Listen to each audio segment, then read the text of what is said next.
merci de m'avoir invité. Puisqu'on est entre nous, on va faire une conférence brève de seulement 4 ou 5 heures, mais si on n'ira pas plus loin. Alors, ben si, oui, mais je m'entends mal aussi. Pas trop près, voilà, c'est mieux comme ça. Alors, de quoi on doit parler? Alors, on a pris rendez-vous pour parler de la mémoire traumatique. Qu'est-ce que ça peut bien être? C'est-à-dire que quand la mémoire est saine, elle est évolutive. C'est-à-dire que si j'avais eu à raconter mon autobiographie à l'âge de 20 ans, j'aurais raconté des choses essentielles, c'est-à-dire mes performances au football, mes performances au sprint, la manière dont je courtisais les jeunes filles, les choses importantes de la vie. Aujourd'hui, je fais une toute autre autobiographie. C'est-à-dire que la mémoire saine est une mémoire évolutive qui change selon les âges et qui change selon les contextes. Ce qui explique d'ailleurs les étonnantes différences qu'il peut y avoir entre des gens, des frères et des sœurs, qui racontent leurs parents et qui ne racontent pas les mêmes parents. D'une part parce qu'ils n'ont pas les mêmes parents, les parents ne réagissent pas de la même manière pour un petit garçon ou pour une petite fille, ils ne réagissent pas de la même manière s'ils ont pour le premier enfant que pour le 5e ou le 6e, ils ne réagissent pas de la même manière pour un enfant doux alors qu'ils voulaient un enfant puncher et inversement. Donc déjà ce qu'est l'enfant évoque dans le monde mental des parents des émotions, et l'expression de leurs émotions organise autour de l'enfant une niche sensorielle qui tutorise le développement des enfants. Donc même quand les parents disent « mes enfants tous pareils, je les ai aimés tous pareils », ne les croyez pas. C'est-à-dire que c'est pas possible, on les aime, bien sûr, mais pas tous pareils. On les aime, ils n'arrivent pas au même moment, ils ne prennent pas la même signification. Donc ça évolue. On est toujours sincère, même quand on dit exactement le contraire de ce qu'on a dit 10 ans avant. On est toujours sincère. Alors ça, c'est la mémoire saine. Et puis, il y a dans la mémoire une mémoire particulière qui est celle des traumatismes. Quand on a eu un traumatisme, la mémoire est déchirée. C'est-à-dire que on se fait une représentation de soi qui est déchirée. Alors la définition du traumatisme, c'est que Anna Freud, qui était la fille de papa Freud, Anna Freud disait, pour définir le traumatisme, il faut distinguer le trauma, qui est le coup, et le traumatisme, qui est la représentation du coup. Et là, nous, êtres humains, on peut souffrir 2 fois. Les animaux souffrent une fois. Ils ont mal, ils crient, ils s'enfuient. Nous, êtres humains, on peut souffrir 2 fois. On peut souffrir une première fois du coup, et on souffre une deuxième fois de la représentation du coup. Pourquoi il m'a dit ça? Pourquoi elle m'a fait ça? Pourquoi? Donc, cette représentation nous fait mal, parfois plus que le coup. Parce que le coup, on en a tous reçu, on s'est tous cassé la jambe, on s'est cogné contre le frigidaire, on a tous eu mal, et puis voilà, c'est un coup. Le traumatisme, c'est la représentation du coup, je m'en remettrai jamais, pourquoi moi, qu'est-ce que je lui ai fait? Et là, on entretient une autre forme de souffrance qui altère notre mémoire. Alors, cette mémoire traumatique, elle se caractérise par un scénario qui est toujours à peu près le même. C'est-à-dire, dans un premier temps, je suis hébété. Je suis KO debout, je ne peux pas traiter cette information, je ne m'y attendais pas, je ne comprends pas, ce n'est pas dans mon monde, je ne l'avais jamais pensé. C'est quelque chose qui est hors de mon monde, hors de notre monde. Je n'étais pas préparé à ça, je ne sais pas quoi faire. Je suis KO debout, je suis hébété.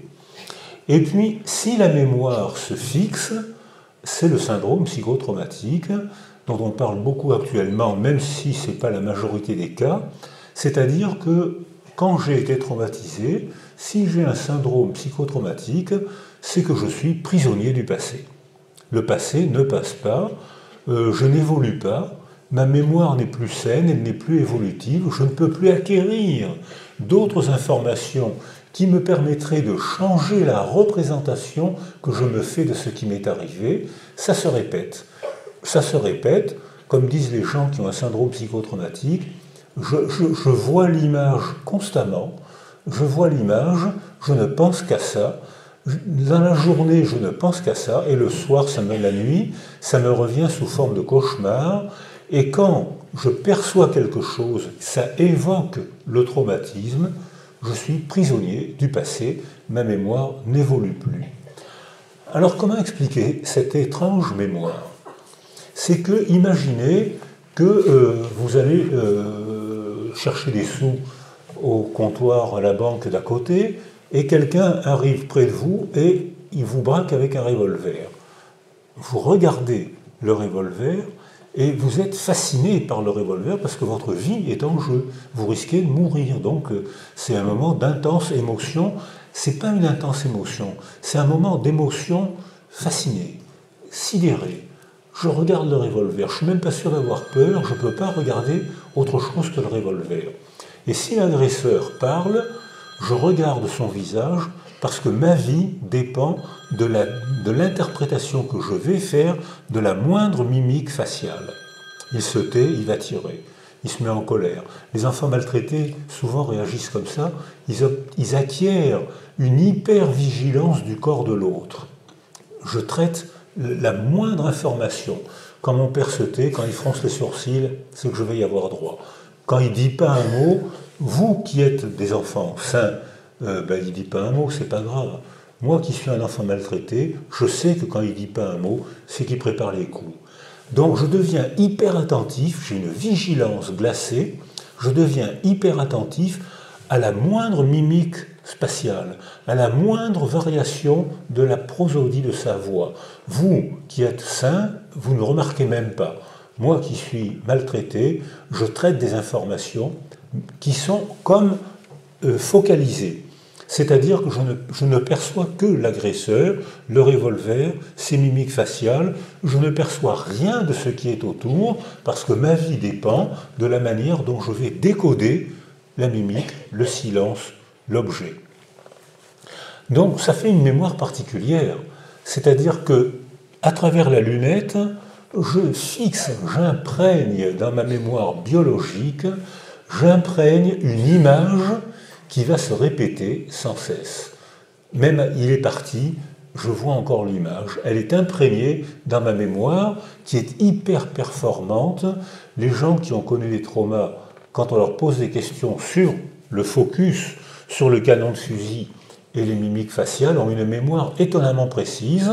Et si le policier pose des questions sur le contexte, il n'y a aucune mémoire, parce que dans la situation d'agression, le contexte n'avait aucune signification. Alors, ça fait une mémoire particulière. Elle est rigide, elle est fixée, elle se répète, elle est hyper précise au centre de la lunette, elle est floue et étonnamment imprécise autour de la lunette. Donc, ça fait une structure de mémoire un peu particulière. Et je ne sais pas si vous vous rappelez Human Bomb, cet homme qui était rentré dans une école de Neuilly avec une ceinture de dynamite. Vous vous rappelez cette histoire? Et les enfants, donc, l'institutrice avait une réaction géniale. Pour sécuriser les enfants, elle avait inventé un jeu avec Monsieur Human Bomb. Donc les enfants n'avaient pas peur. Au contraire même, ils voyaient Monsieur Human Bomb qui arrivait et l'institutrice qu'ils connaissaient, qui était familière, leur disait que c'était pour faire un jeu. Donc ils regardaient Monsieur Human Bomb et ils étaient contents. Ils étaient sécurisés. Ils étaient sécurisés par la manière dont l'institutrice avait parlé Monsieur Human Bomb. C'est pas une faute de français, c'est volontaire. Hein.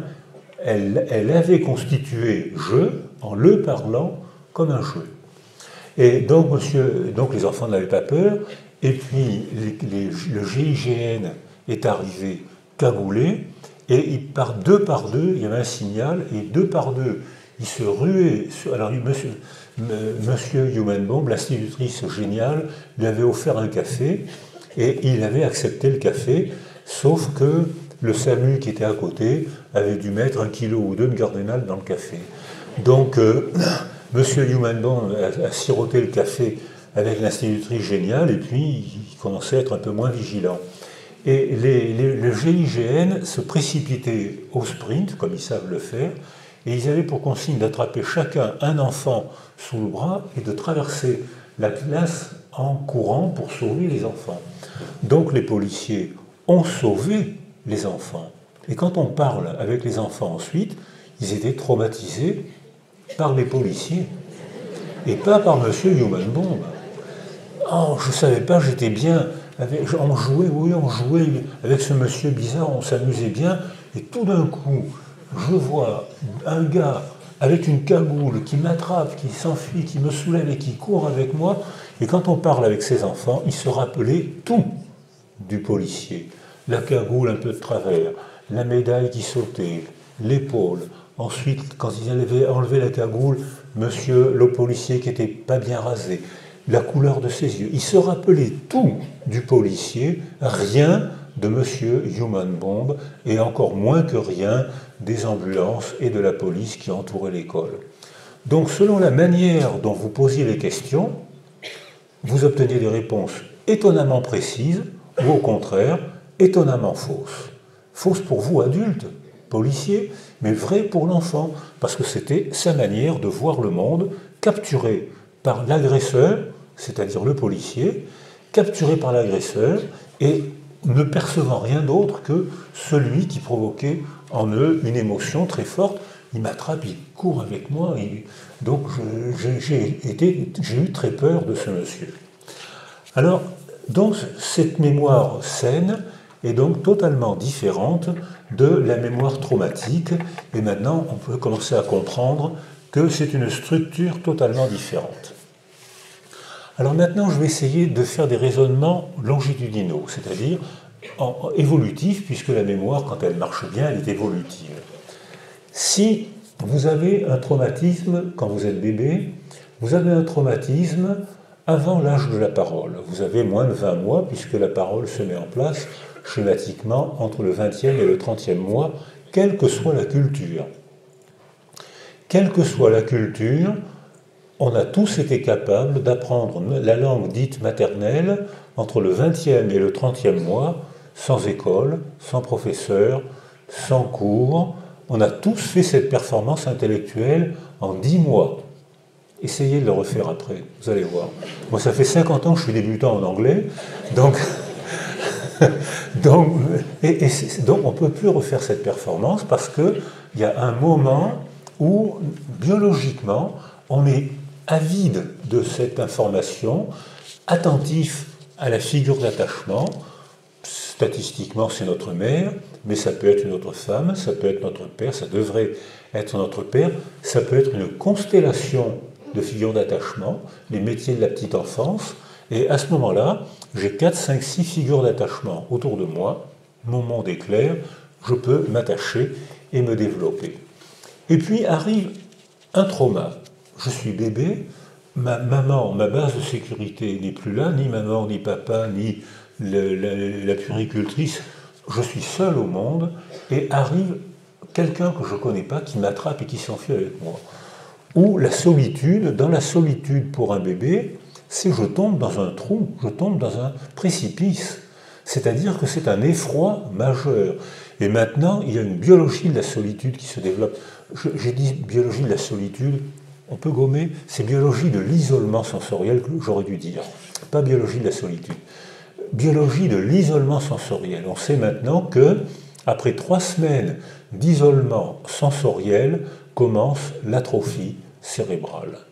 C'est-à-dire que les données récentes de la neuroimagerie nous montrent que le pire des traumatismes pour un bébé qui ne peut pas remplir son monde avec des représentations verbales, il ne parle pas. Donc il ne peut remplir ce monde qu'avec des perceptions. Il n'a pas encore de représentation verbale. Même la perception des mots de sa mère, c'est important de parler à un bébé.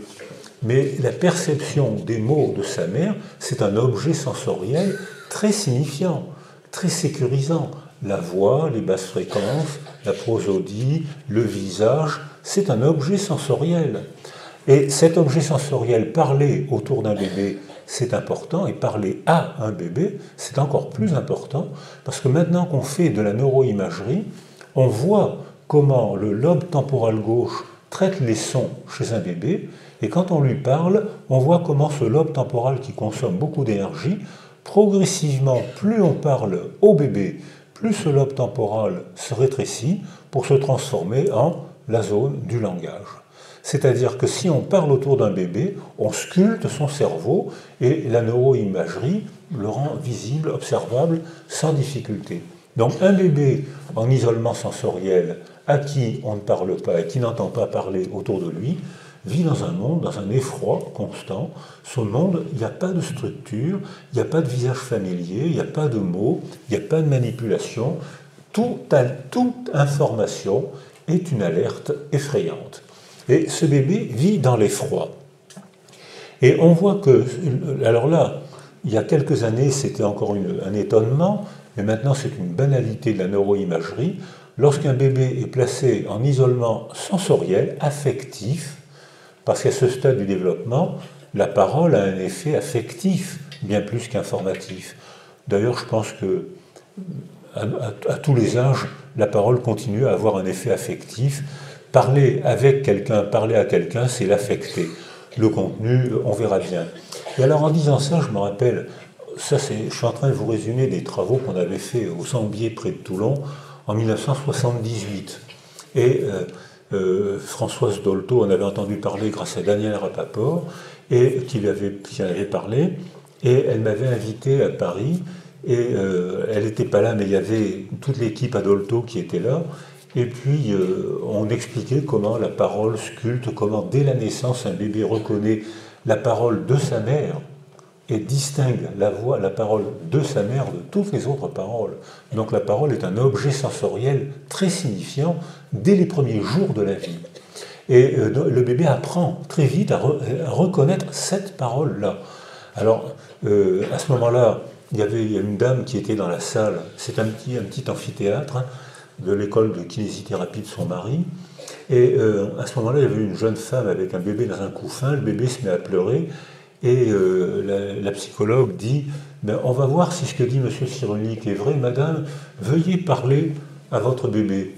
Alors la dame est un peu gênée, un peu surprise, elle s'approche du bébé, elle ne sait pas quoi dire, et puis elle regarde le bébé, puis elle lui dit papa a été augmenté. Eh bien, ne riez pas, le bébé a souri. et ce qui a fait sourire le bébé, c'était la parole affective de la mère, ce n'était pas la feuille d'augmentation du salaire du père. Mais ça permet quand même de dire que parler à un bébé, c'est tisser un lien et sculpter son cerveau. Et le pire traumatisme pour un bébé, c'est l'isolement sensoriel et ne pas lui parler. Alors, donc, voilà. Donc, ça veut dire que lorsqu'on isole un bébé, et il y a eu des pensées politiques folles qui ont isolé un bébé, et lorsqu'on isole un bébé, quand j'étais en Roumanie après la chute de Ceausescu, les enfants étaient pseudo-autistes. Hein, ils étaient comme des autistes, sauf qu'ils n'étaient pas autistes.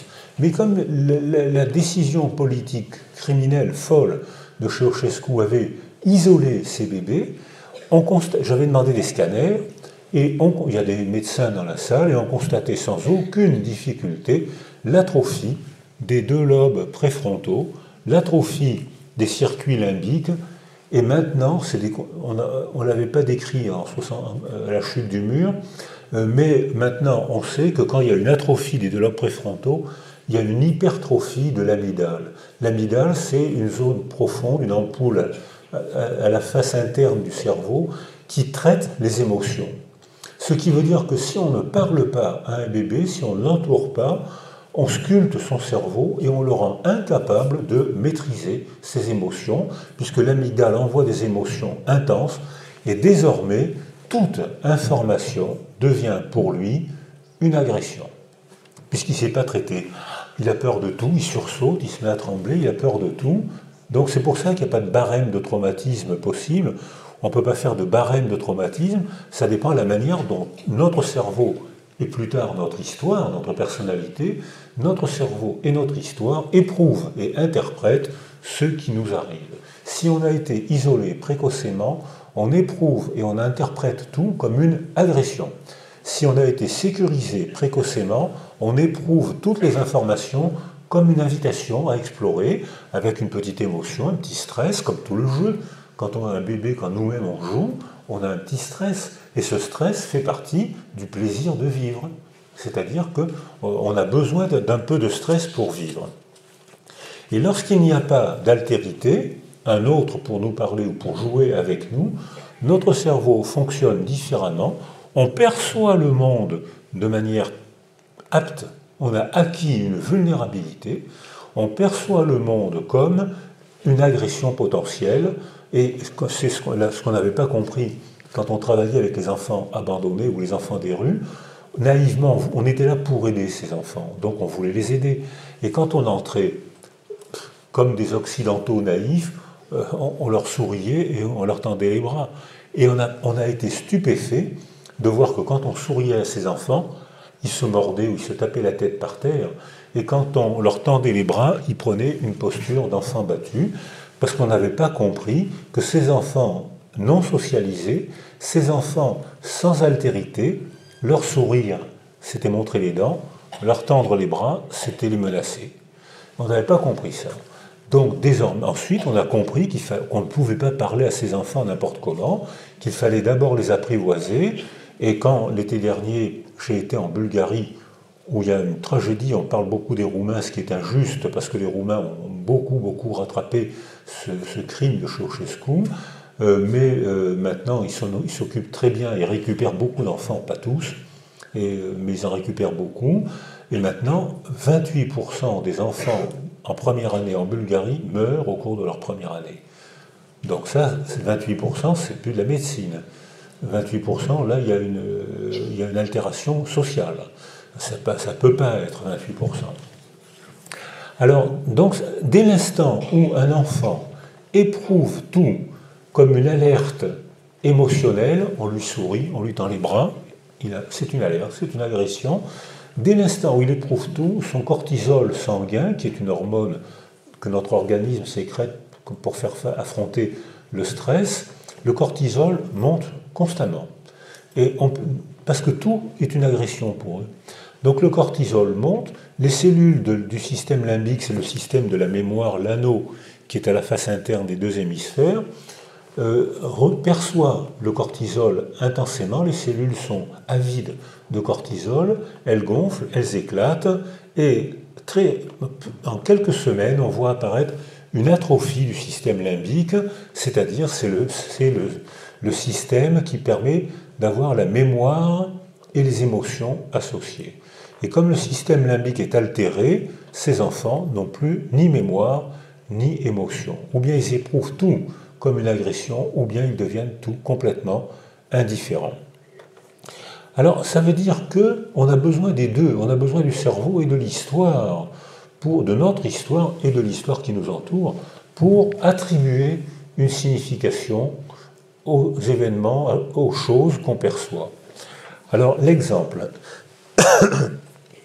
vous êtes dans votre jardin, et puis à un moment, vous rentrez dans votre salon et vous voyez vos enfants sur le canapé en train de regarder la télévision. Et vous regardez sur l'écran et vous voyez un monsieur qui s'apprête à boire une tasse de café. Ça ne vous émeut pas, vous trouvez ça sans intérêt, et vous êtes étonné de voir vos enfants délicieusement terrorisés par le film policier qu'ils sont en train de regarder à la télévision. Et vous vous dites, mais pourquoi vous avez peur? Et un de vos enfants vous répond, parce qu'il va dans l'avenir boire la tasse de thé dans laquelle je sais que dans le passé, dans ma mémoire, le voisin a mis du cyanure. Et c'est en intégrant le passé, on a mis du cyanure, avec l'avenir, il va mourir, que vous pouvez attribuer un sens délicieusement effrayant à la tasse de thé. C'est-à-dire que la tasse de thé, pour vos enfants, devient un événement. Il va mourir s'il boit cette tasse de thé, alors que pour vous, c'est un non-événement. C'est rien, vous ne mettrez rien en mémoire, alors que vos enfants qui ont accès à la mémoire et à l'avenir éprouvent un événement de roman policier. Alors, ça veut dire qu'on a des moyens à la fois organiques, biologiques, et sociaux, psychologiques, de modifier la mémoire. Alors, exemple de moyens organiques de modifier la mémoire. Au moment de la première guerre d'Irak, en 1991, beaucoup de soldats américains, à cause de ces théories, beaucoup de soldats américains, on leur a proposé du propanolol, c'est-à-dire c'est un bêta-bloquant. Ça, c'est mon image maternelle, c'est ma figure d'attachement qui m'apporte mon biberon.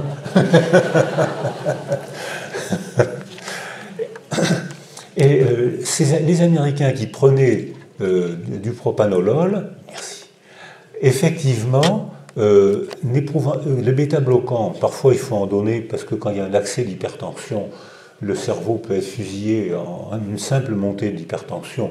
Donc parfois on est obligé de donner ce médicament ou d'autres, mais quand on le donne à des gens qui en ont besoin, on provoque des troubles de la mémoire, et les soldats américains qui volontairement ont pris du propanolol n'ont pas eu de syndrome psychotraumatique, puisqu'ils étaient devenus indifférents grâce à ce médicament qui engourdit l'amygdale rhinocéphalique.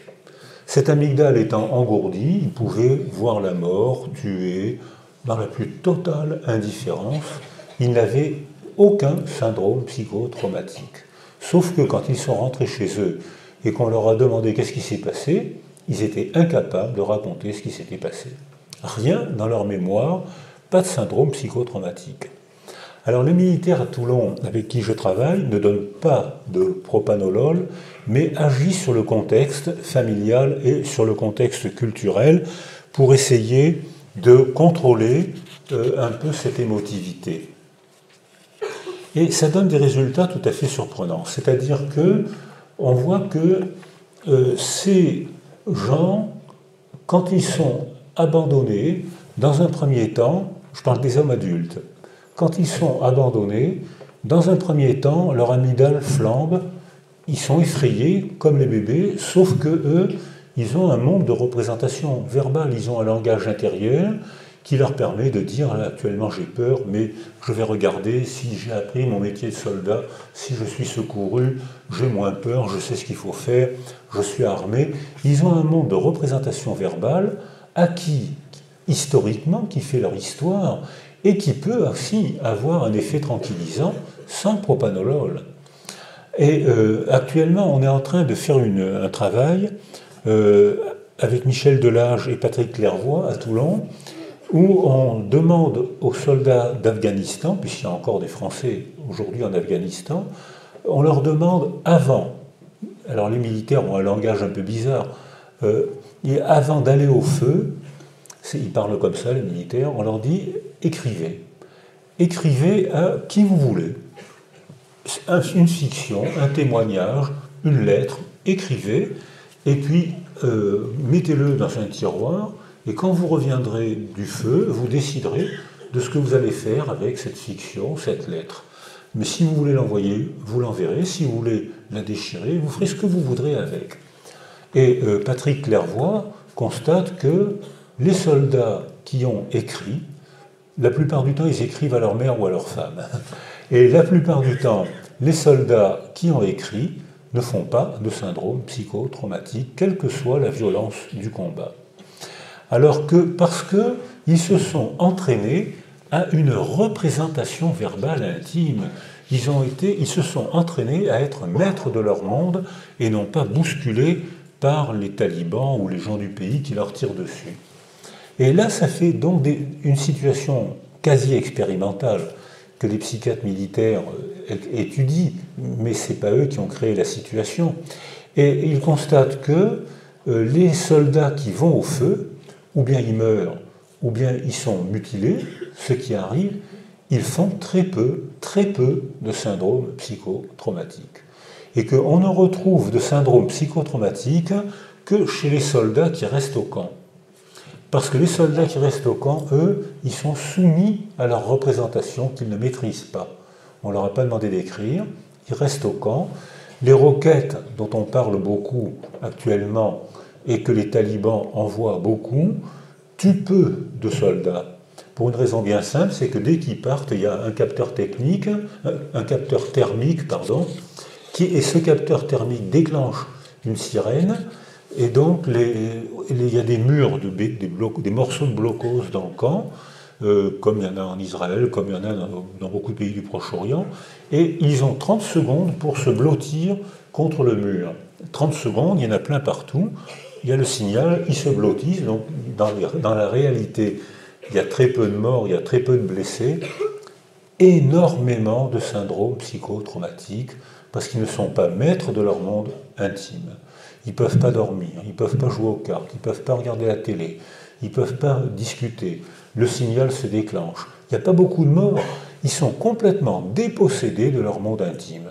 Alors que quand on leur demande d'écrire, ils redeviennent un peu sujets d'eux-mêmes, alors que si on ne fait pas ça, ils sont objets, ils sont choses des roquettes, ils sont choses de l'adversaire, soumis à l'adversaire qui fait d'eux ce qu'il veut.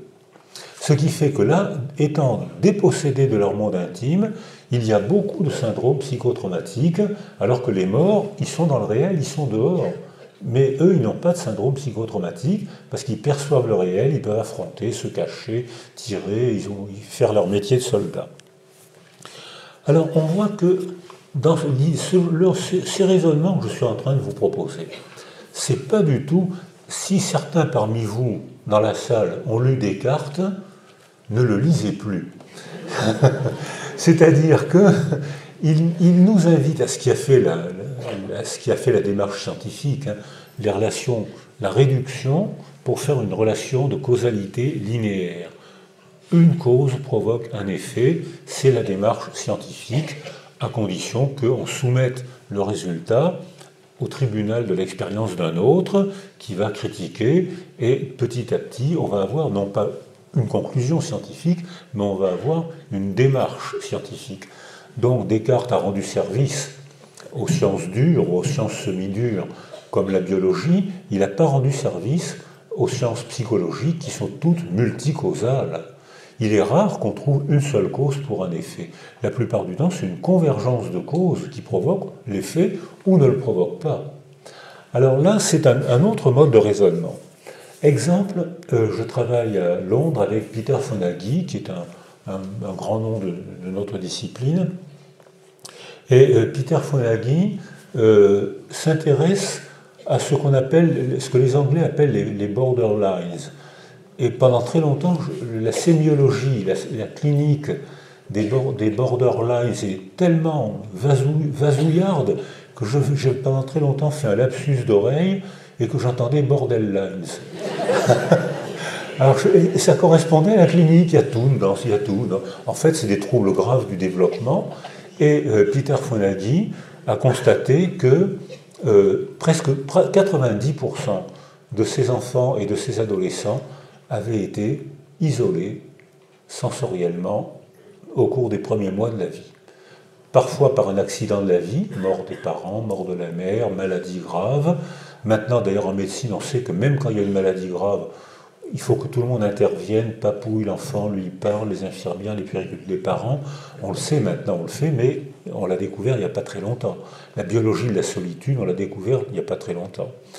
Or, ces adolescents-là ont pratiquement tous été isolés sensoriellement au cours des premiers mois de la vie, ou comme le dit Shaul Harel, qui vient travailler avec nous de temps en temps, et qui est professeur de pédiatrie à Tel Aviv, quand la mère est stressée, et en Israël et en territoire palestinien, ça ne manque pas, quand la mère est stressée, quand la femme enceinte est stressée, le cerveau de l'enfant est altéré.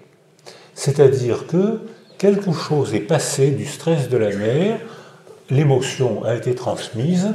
Alors on avait fait une observation qui a souvent été citée, à Toulon. Là, je vais citer Morville, c'était sa thèse, son travail. Et Madame, vous êtes enceinte, est-ce que vous acceptez qu'on filme l'écran de la dernière échographie légale? La plupart des dames acceptent, on ne filme pas la femme, on filme l'écran. Et puis, on voit le cœur du bébé, l'électrocardiogramme, on voit tout ce que l'échographie nous apprend. Et puis, comme on cherche à faire croire qu'on est des scientifiques, on introduit une variable. On stresse la mère, mais vous savez comment sont les femmes, on ne peut pas trop les stresser. Alors, le stress qu'on propose à la mère, c'est quelques secondes. Alors, elle arrive, elle a son gros bidon, l'échographiste lui met la gelée sur le bidon, il prend le stylo, il le passe, et puis, par convention expérimentale, on introduit un stress qui est le suivant. Quelques secondes de silence. Madame, voulez-vous chanter? Moi chanter? Le cœur de la mère s'accélère. En temps réel, le cœur du bébé qu'elle porte s'accélère. Presque aussi, pratiquement aussitôt. Donc quelque chose est passé dans la communication biologique, de corps à corps, puisque les deux corps sont encore fusionnés. Quelque chose est passé. Quand c'est un petit stress comme ça, alors on voit déjà les réactions comportementales des bébés sont déjà très différentes selon les bébés. Alors par exemple, schématiquement avec Morville, elle fait 3 schémas. Alors il y a un tiers des bébés qui réagissent, madame est stressée, le cœur du bébé s'accélère, et un tiers des bébés réagissent en donnant des coups de pied. Alors ça, c'est ce qu'on a appelé le profil Zidane. Parce qu'on pense qu'il commence leur entraînement de football intra-utérin. Alors, un tiers des bébés, leur cœur s'accélère, ils ne bougent pas les membres inférieurs, ils bougent les membres supérieurs, ça c'est le profil Lacalas. Et puis, un tiers des bébés s'en foutent éperdument, ils dorment, ils ne s'accélèrent pas leur cœur, la mère peut être stressée, ils s'en foutent. Moi, je suis convaincu que les bébés pensent, j'ai encore 6 semaines à tirer, nourri, logé, blanchi. On verra bien ensuite pour les problèmes humains. Donc ça veut dire que déjà, intra-utérin, les bébés interprètent les informations sensorielles qu'ils perçoivent et qui sont transmises par le corps de la mère. C'est le corps de la mère qui médiatise l'émotion. Elle a un sursaut, ça transmet quelque chose au bébé. Et Shaul-Harel a fait une population de 170 femmes enceintes, stressées par les événements israélo-palestiniens, 170 femmes israéliennes et palestiniennes qui consultaient pour syndrome psychotraumatique alors qu'elles étaient enceintes. Tous leurs enfants sont arrivés au monde avec un retard de développement cérébral. Tous les enfants. C'est-à-dire que là, on est vraiment dans on change de milieu. On passe de la politique à l'information sensorielle, à l'utérus, à l'échographie, à la neurologie. C'est le contraire de ce qu'on apprend dans nos universités, où si on veut acquérir un diplôme, il faut qu'on choisisse notre spécialité. Et là, nous, praticiens, on est obligés d'intégrer des spécialités hétérogènes pour arriver à produire la phrase que je viens de vous proposer. Alors, on voit que donc cette manière de raisonner, on peut encore la continuer. Par exemple, il y a eu un scandale il n'y a pas longtemps, vous avez sûrement entendu parler, la haute autorité sanitaire, avec mon ami Philippe Évrard, a remis un rapport très agressif contre la psychanalyse dans le traitement des autismes. Et en fait, je pense, j'en ai parlé avec lui, je pense qu'il a, comme c'est un vrai scientifique, il a tenu un raisonnement linéaire. Et en fait, en tenant un raisonnement de convergence de déterminismes hétérogènes, biologiques, psychologiques, affectifs, sociaux, en faisant une convergence de déterminismes différents, on arrive à une autre conclusion. C'est que, comme dit Peter Fonagy, une fois que l'enfant, par un accident de la vie, a été altéré, c'est résiliable. C'est-à-dire que, surtout dans les premiers mois ou dans les petites années, un cerveau d'enfant synaptise 200 000 connexions par minute. C'est-à-dire qu'une information à ce moment-là fraye un chemin, mais une autre information peut frayer un autre chemin. On sculpte le cerveau uniquement en manipulant le milieu. Mais une fois que le cerveau est sculpté, une fois que l'enfant a acquis un mode réactionnel, c'est lui qui déclenche les comportements maternels. Exemple, les enfants trisomiques. Les trisomiques sont, là on a la preuve que c'est une fusion, une absence de une coagulation de deux chromosomes.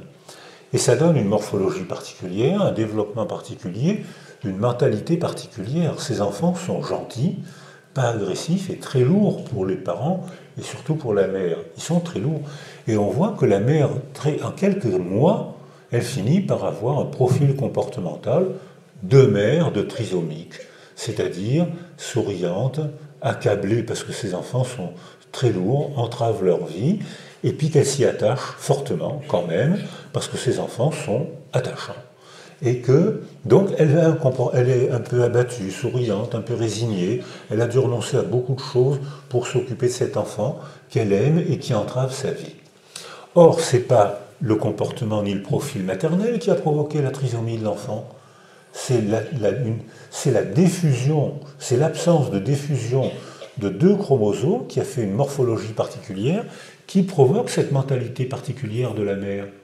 Donc là, on n'a pas su se décentrer.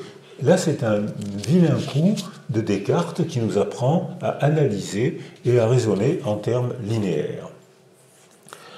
Alors, lorsque on a... Il faut que je boive un peu, sinon je vais faire ma déshydratation du nouveau-né. Donc... Merci Martine. Alors... Il n'y a pas de cyanure. Alors, maintenant, on a des moyens d'évaluer comment l'émotion est façonnée par les accidents, les traumatismes, les déchirures de notre vie et notre manière d'y réagir. Donc c'est plus une cause, c'est le sujet dans son milieu avec différents déterminants. Voilà comment les raisonnements que je vais vous proposer. Or, quand il y a une cascade de traumatismes, on sait évaluer les modes d'attachement. Ces modes d'attachement, ces manières d'être proches, ces manières de parler, on a des comportements d'attachement, on a des questionnaires d'attachement que certains savent évaluer. On ne peut peut-être pas tout évaluer, mais on peut évaluer le style en tout cas. On sait qu'il y a des attachements sécures, confiants, des enfants, des adultes, qui parlent facilement, qui répondent, qui savent, comme disait Daniel Stern, jouer avec les tours de parole. On voit des enfants préverbaux qui viennent faire un babil, ils ont 12 mois, c'est des toddlers, ils commencent à peine à marcher, ils ne savent pas parler. Et puis on voit des petites mères qui s'approchent de l'adulte et qui lui font un babil.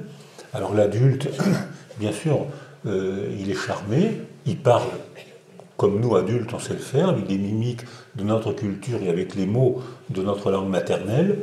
Le bébé de 10, 12, 14 mois entend que l'adulte va finir sa phrase à cause de la prosodie des fins de phrase qui donnent la parole.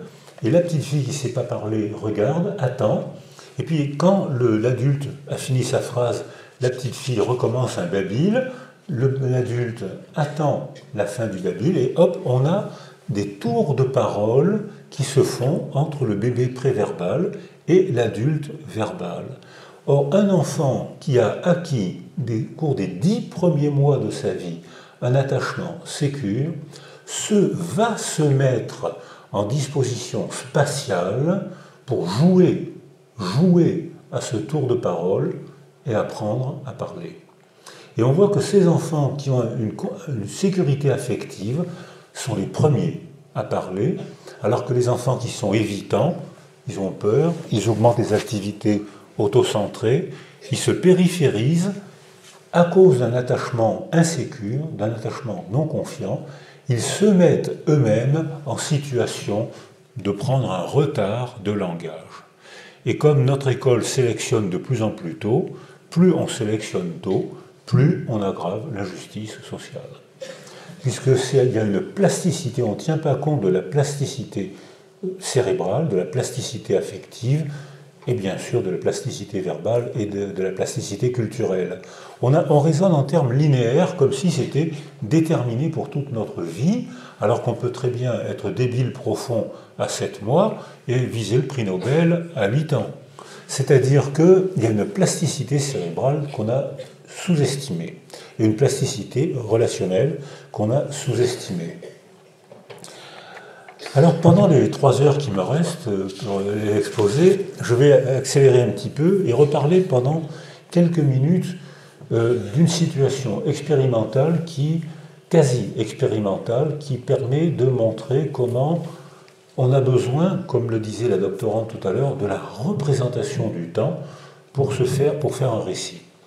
Et quand neurologiquement ou historiquement, on n'a pas la possibilité d'accéder à la représentation du temps, on ne peut pas faire un récit de soi-même, donc on a une identité narrative altérée, on ne sait pas vraiment qui on est, quels sont nos points forts, nos points faibles, on ne sait pas se faire le récit de soi-même, et ça trouble la relation avec les autres. Je ne sais pas qui je suis, je ne sais pas me présenter, je n'ose pas vous regarder. La relation est altérée parce que j'ai une représentation du temps altérée. Cette représentation du temps peut être altérée par des accidents de la vie. Il y a eu un prix Nobel en 1936 qui a été donné à Egas Moniz pour une très belle invention qui est la lobotomie. Ça a été un prix Nobel de médecine. Ça a été un prix Nobel de médecine. C'est-à-dire que si vous avez autour de vous quelqu'un de très anxieux, si vous voulez apprendre à faire des lobotomies pour l'aider, c'est très facile. Vous prenez une pointe, une aiguille, vous la rentrez sur la partie supérieure de l'orbite, il y a un creux là, à la face interne, voilà, ici, et vous plantez l'aiguille là, et vous arrivez à la face inférieure du lobe préfrontal. Et à ce moment-là, ou bien vous bougez l'aiguille et vous sectionnez les fibres. Si, c'est facile à faire. Hein, c'est facile. C'est rien. Vous ne faites même pas d'anesthésie. Hein. Et les gens anxieux, soudain, ne sont plus anxieux. Le traitement de l'angoisse, c'est la lobotomie. Pour une raison, ils sont plus anxieux pour une raison bien simple, c'est que le lobe préfrontal, c'est le support neurologique de la représentation du temps à venir. Toutes les planifications, toute l'anticipation se passe dans le lobe préfrontal. On le sait, parce que quand il y a un accident de voiture, il y a des lobotomies accidentelles qui sont faites. Et les gens ne peuvent plus anticiper. Ils ne peuvent plus anticiper leur avenir, donc ils n'ont plus l'angoisse, et ils ne peuvent plus anticiper leur passé, j'ai bien dit volontairement, anticiper leur passé, aller chercher dans leur passé des souvenirs vrais pour en faire une représentation verbale coordonnée et cohérente, un récit. Ils ne peuvent plus le faire, parce qu'ils ne peuvent plus anticiper ni leur avenir, ni leur passé. Ce n'est pas une erreur de ma part. Hein. Donc ils n'ont plus l'angoisse, et ils sont enfin heureux. Alors, mais ils sont heureux au prix de l'humanité. Ils sont heureux parce qu'ils sont plus humains. Parce qu'ils sont réduits à des tas de réflexes, puisqu'ils ne peuvent plus anticiper. Alors, il y a des lobotomies qui sont faites. Alors, il y a des maladies qui font ça, les démences frontotemporales, qui sont pas rares et qu'on confond souvent avec des maladies d'Alzheimer. Il y a des maladies qui font ça, et les gens ne vivent que dans le présent. Alors, j'ai eu l'occasion de voir un homme célèbre qui a eu une démence frontotemporale, alors que c'était un homme prodigieux, et il ne pouvait que répéter. Alors, on arrive avec ma femme chez lui. Qui c'est celle-là? Alors, sa femme lui dit, c'est... Ah bon? Qui c'est celle-là? Alors, ma femme lui dit, c'est... Ah bon? Qui c'est celle-là? Prisonnier du présent.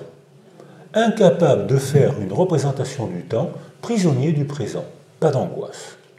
Mais complètement soumis aux stimulations du contexte. C'est-à-dire que dans les lobotomies, il y a des médecins dans la salle, il ne faut pas oublier qu'avant les réductions de vitesse, il y avait 3000 lobotomies par an en France provoquées par les accidents de voiture. Donc c'est pas rare du tout, 3000 lobotomies par an. Maintenant, je ne connais pas les chiffres maintenant, mais logiquement il y en a moins, mais enfin je ne connais pas les chiffres. Mais, donc ça veut dire que ce n'est pas rare du tout. Or, ils sont assis, et puis on s'agite autour d'eux. Hop, ils répondent, ils s'agitent, ils courent dans tous les sens, et puis ça se calme, hop, ils s'assoient, ils ne bougent plus, et puis on parle autour d'eux, hop, ils parlent, soumis au contexte. Pas de monde intime, pas de langage intérieur, pas de récit intime, pas de représentation du temps. Ils ne peuvent pas répondre à une représentation d'eux-mêmes, soumis au contexte. Pas d'angoisse, mais on peut discuter des effets secondaires. Alors, les pervers sont comme ça. Alors les pervers, eux, ils ont leurs lobes frontaux, mais pour des raisons que j'ignore, ils sont soumis, comme disait Lacan, ils sont seuls contre mon plaisir. Le prix que ça coûte aux autres, je n'ai pas la représentation du temps qui me permet de me représenter l'effet que ça va faire dans son esprit si je dis ça, si je fais ça. Donc pour ça, il faut avoir une représentation du temps. Et pour des raisons, peut-être Papa Freud dit, on ne devient pas pervers, on le reste. C'est-à-dire qu'effectivement, nos enfants, jusqu'à l'âge de 4 ans, ne sont pas capables d'une décentration d'eux-mêmes pour se représenter le monde mental de l'autre, les représentations de l'autre. C'est cette performance qui définit l'empathie, l'aptitude à se décentrer de soi pour se représenter le monde des autres. Nos enfants ne deviennent capables de le faire qu'à l'âge de 4 ans, si autour d'eux il y a eu une enveloppe affective, sécurisante et dynamisante. Alors peut-être les pervers, je ne suis pas sûr de ce que je dis, mais peut-être ils ont été isolés, je ne sais pas pourquoi, mais ils ont arrêté leur développement. Alors, comme la définition de la perversion, il faut faire attention, c'est ce que je disais hier. Il n'y a pas longtemps, quand j'ai commencé mes études, c'était au siècle dernier, on nous apprenait que la définition religieuse et médicale de la perversion, c'était celui ou celle qui s'accouple sans avoir l'intention de faire un enfant. Bon, hein? J'en connais des pervers dans la salle. Hein. Donc, alors évidemment, cette définition n'a plus aucun sens aujourd'hui, et la définition qu'on retient aujourd'hui, c'est celle de Lacan. Narcisse. Seul compte mon plaisir, quel que soit le prix que ça coûte aux autres. Si je lui fais ça, oui, tu sais, elle a été malheureuse, si tu lui fais ça, elle va être malheureuse. Elle va, plus tard, moi pervers, narcisse, j'y arrive pas. C'est trop loin pour moi, je veux jouir dans l'instant, quel que soit le prix qu'elle va payer. Donc je ne me représente pas la représentation des autres. Alors, il y a actuellement beaucoup de livres qui sortent aux États-Unis sur Alone in the Crowd, seul dans la foule ou dans la solitude, la biologie de la solitude. Et ces livres-là essayent de travailler une théorie qui dit que grâce à nos progrès technologiques, on quitte le monde oedipien pour entrer de plus en plus dans le monde de Narcisse. C'est-à-dire le monde oedipien, c'est-à-dire j'ai une filiation, maman, papa, ma famille, j'ai ma langue maternelle, ma culture, j'ai une filiation. Ça, c'est le monde oedipien. Qu'est-ce que c'est qu'être garçon? Je vais devenir un papa. Qu'est-ce que c'est qu'être petite fille? Je vais devenir une maman. Voilà, ça c'est le monde oedipien. Or, dans le monde narcissique, ça m'est complètement égal être garçon ou fille. Aucune importance. Ce que je veux, c'est jouir dans l'instant. Alors, c'est tous ces sociologues qui sont très au courant de la neurologie nous expliquent que probablement, d'après eux, on entre dans un monde narcissique. C'est-à-dire un monde pervers, qui fait souffrir les autres au nom de ma jouissance. Alors cette empathie, elle se développe grâce aux petites frustrations, donc biologie, et grâce aux explications, donc verbalité. Les deux. Hein, Descartes, là, il n'a rien à dire. Hein, les deux. C'est-à-dire que c'est les petites frustrations, le retard du biberon, maman n'est pas là, j'ai peur, il faut que j'apprenne à surmonter ma peur avec un nounours, avec un objet, avec une mentalisation, elle va revenir. Voilà, ça c'est les petites frustrations qui entraînent, qu'on doit éprouver dans notre corps et qui entraînent l'apprentissage, l'évolution vers la représentation des autres. On est dans la théorie de l'esprit, on est dans l'empathie adulte. Or, on constate que dans les pays en guerre, les enfants sont adultistes étonnamment tôt. Normalement, la théorie de l'esprit se met en place à 4 ans, et dans les pays en guerre, elle se met en place beaucoup plus tôt. Et on voit des enfants qui très tôt prennent en charge leurs parents, parents blessés, parents malheureux, parents dépressifs, et on voit des enfants qui très tôt font le ménage, font les courses, font la cuisine, s'occupent des petits frères. On voit des enfants, on les admire, on a tort. Ce n'est pas la place d'un enfant. L'adultisme, c'est le mot que j'ai proposé, l'adultisme qu'on voit dans tous les pays en guerre est un signe d'arrêt du développement de l'enfant. Le développement d'un enfant, ça doit jouer, apprendre. Ensuite, et si on y joue et s'il apprend, le reste se mettra en place. Alors, on voit que c'est sûrement une adaptation traumatique. Alors maintenant, on va quitter les bébés et maintenant, on va rentrer dans le monde adulte. Alors, dans le monde adulte, je vais citer quelqu'un que vous allez sûrement reconnaître. Rien ne nous rend si grand qu'une grande douleur. Les plus désespérés sont les chants les plus beaux. Alors, vous avez reconnu Musset, bien sûr, qui fait la gloire de la souffrance. Et dans cette... Alors, notre culture, j'ai connu l'époque en médecine où on nous apprenait à faire des sutures ou des réductions de fractures de jambes chez les enfants sans anesthésie, parce qu'on disait les enfants ne souffrent pas. Alors qu'on sait maintenant que c'est exactement le contraire. Les enfants disent mal avec des mots comment ils souffrent, ça laisse des traces dans la mémoire cérébrale, ça laisse des traces très durables. Et mon ami Rousseau, qui est professeur à Bruxelles, montre que les traces amygdaliennes dont je parlais tout à l'heure, quand on opère un enfant sans anesthésie, quand on enlève les amygdales sans anesthésie, ça laisse des traces amygdaliennes toute sa vie. C'est-à-dire qu'il a acquis, au contraire, une sensibilité particulière à la douleur. Il a été rendu vulnérable à la douleur, parce qu'il n'est pas sécurisé. Au contraire, même, il a été agressé en le soignant, on lui a arraché les amygdales pour son bien. Par un gentil docteur, on va te donner des bonbons, on ouvre la bouche et crac, on a arraché les amygdales.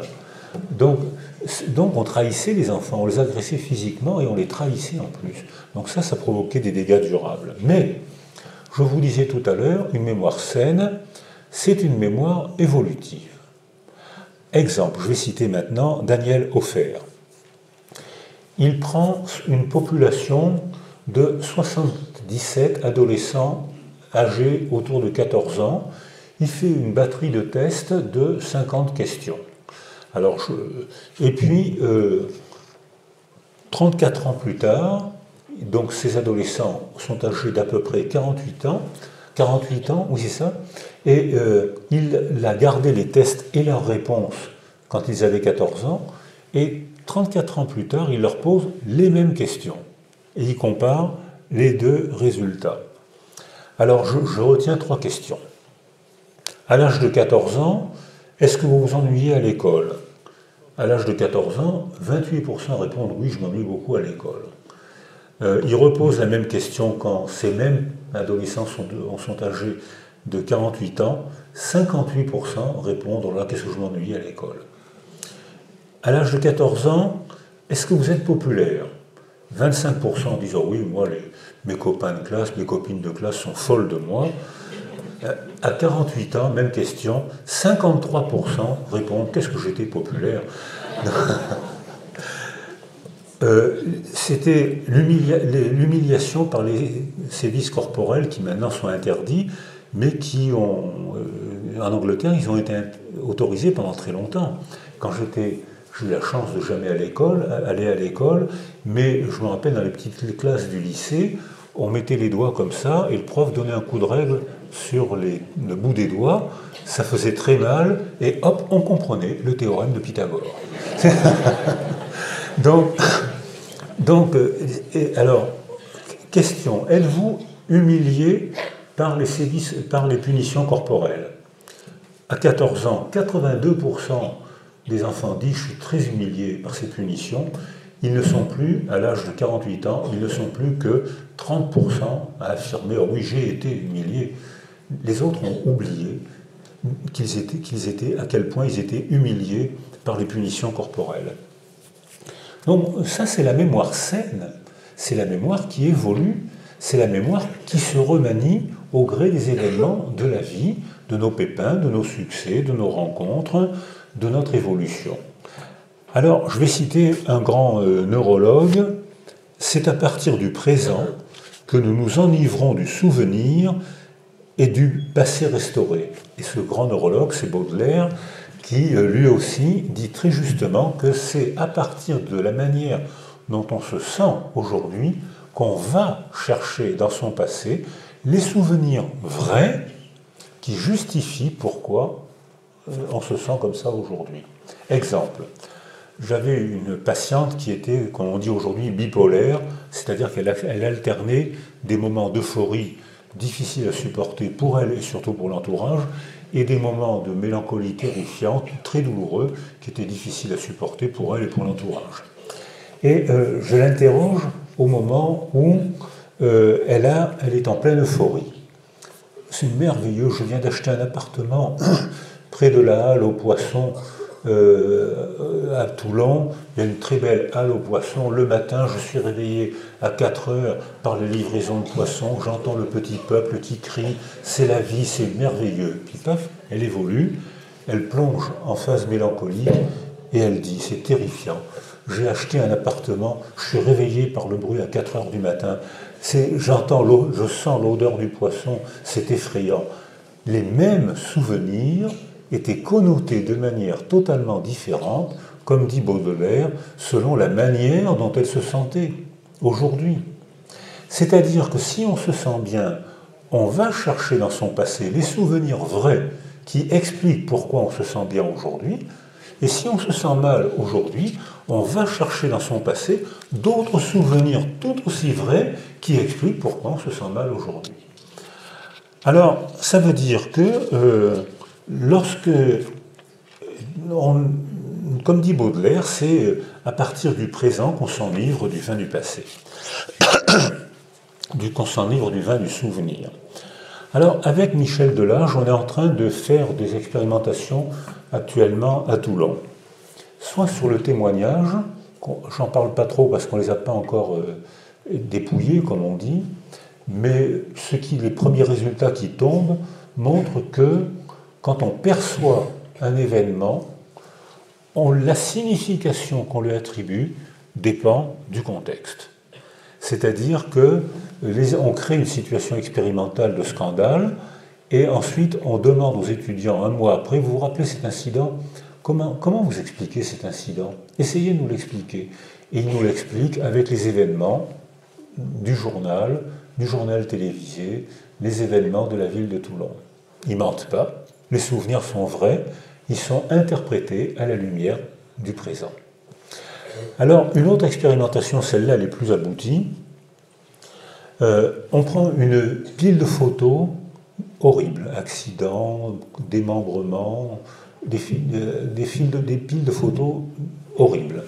Et on prend une autre pile de photos de fleurs, d'oiseaux, de biches, enfin de choses tout à fait gnangnan et agréables à regarder.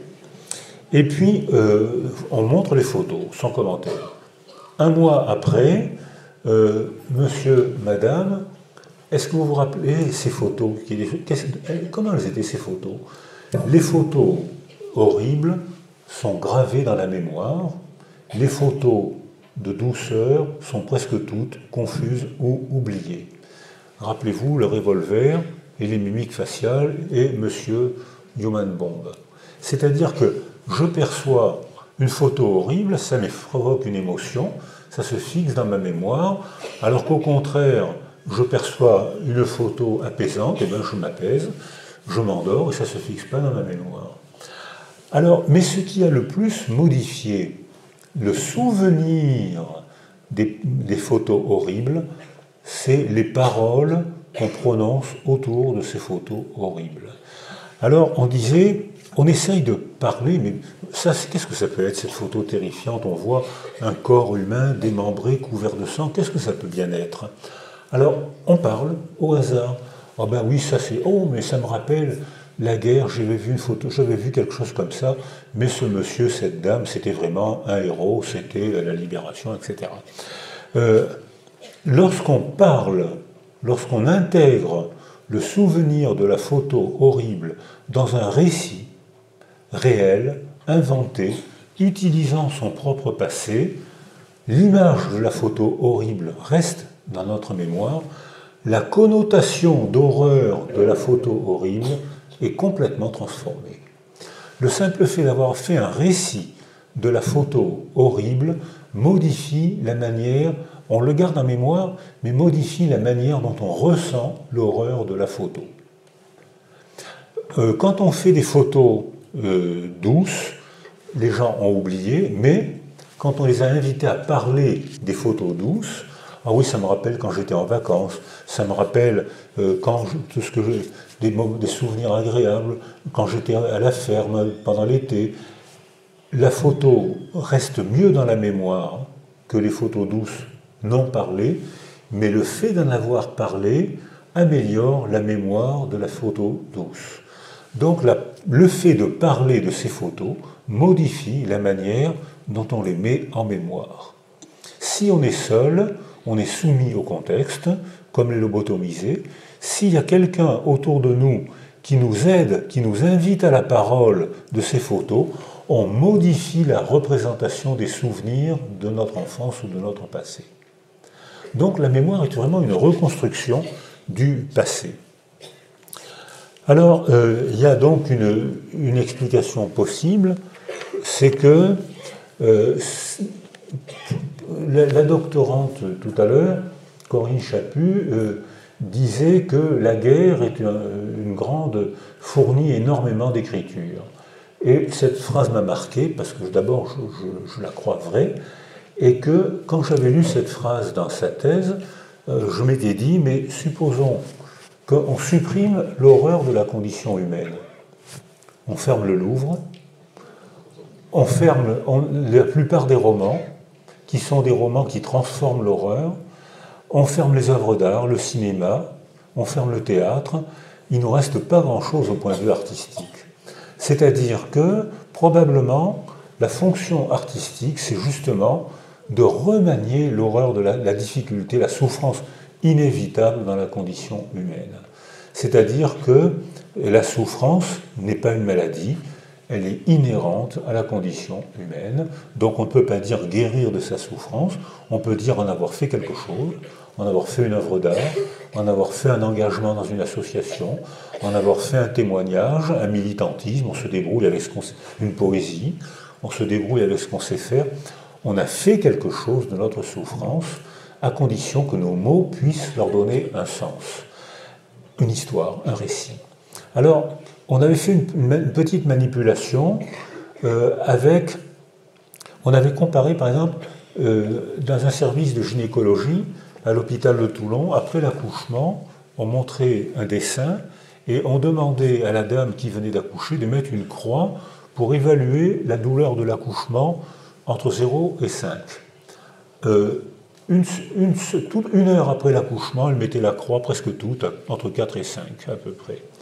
La famille arrive, pousse des cris, offre des fleurs. Une semaine après, Madame, voulez-vous mettre une croix pour évaluer la souffrance? C'est entre 3 et 4. Un mois après, c'est entre 2 et 3. Un an après, je suis impatiente d'en faire un autre. C'est-à-dire que le fait de mettre au monde un petit magicien, qu'on appelle bébé, modifie la représentation de la souffrance. Je ne parle pas de la souffrance. La souffrance réelle, elle est ressentie. Je parle de la représentation de la souffrance. Le petit bonhomme, le petit magicien a transformé ça vaut le coup. Je trouve que cette expression est bonne. Hein. Ça vaut le coup. C'est-à-dire que le fait de mettre au monde un petit magicien légitime la souffrance que j'ai ressentie, mais ça la légitime. Alors qu'on a fait le même travail avec une ponction lombaire qui fait beaucoup moins mal qu'un accouchement, beaucoup moins. Hein, tous les médecins qui sont dans la salle, ou ceux qui ont subi une ponction lombaire, savent que quand on arrive avec une aiguille comme ça, les gens sont moyennement rassurés, mais quand on fait la ponction, la plupart du temps, ça fait plus peur que mal. Et quand on fait évaluer, une heure après la ponction lombaire, la douleur est évaluée à 5, un mois après elle est évaluée à 5, un an après elle est évaluée à 5. C'est-à-dire que là vraiment, j'ai eu mal, je n'ai pas remanié la souffrance de la ponction lombaire. Donc voilà, je voulais juste terminer, avant qu'on échange avec la salle, pour vous dire que l'idée c'est que la mémoire saine et évolutive, on a les moyens de la contrôler, l'écriture, la parole, l'échange, la sécurité.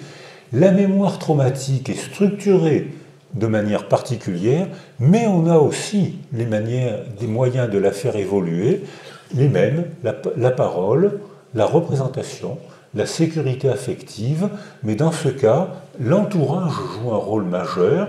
L'entourage, c'est la confidence, la personne avec qui on se sent bien, c'est la famille, et c'est la culture, si la culture veut bien nous donner la parole.